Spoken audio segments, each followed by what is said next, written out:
Shalom, saudara dan saudari yang terkasih dalam Tuhan kita Yesus Kristus.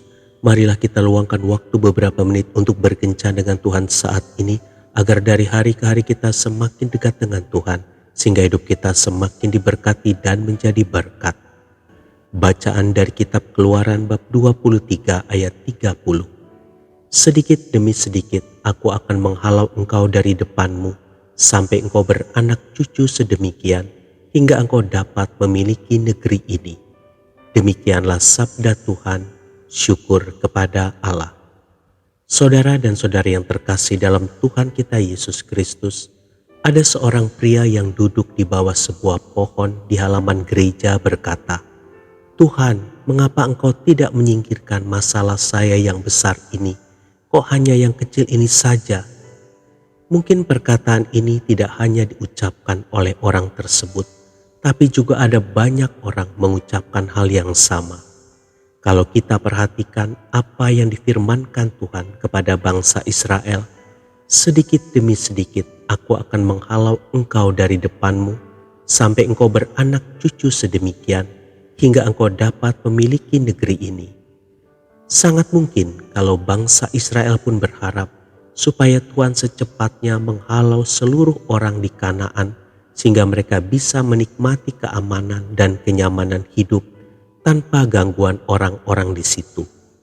Namun nyatanya apa yang mereka kehendaki tidak seperti yang Tuhan kehendaki.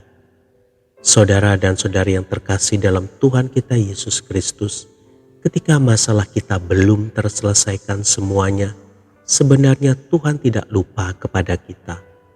Tuhan juga tidak sedang mempermainkan kita.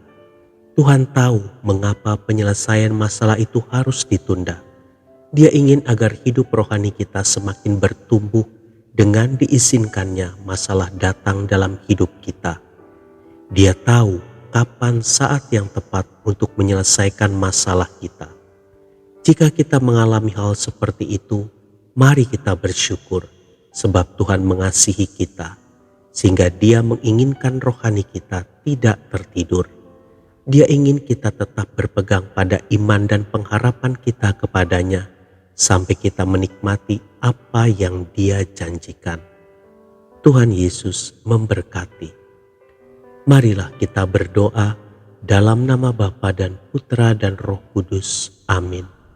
Tuhan Yesus, mampukan aku untuk dapat menerima setiap perubahan yang terjadi dalam hidupku.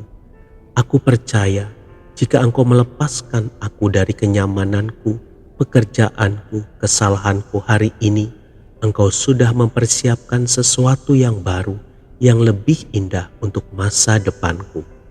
Penuhilah aku dengan roh kekuatan-Mu, agar apapun yang akan terjadi hari ini adalah perbaikan yang harus kujalani untuk menggapai masa depan yang penuh harapan bersama dengan Engkau. Amin. Dalam nama Bapa dan Putra dan Roh Kudus. Amin.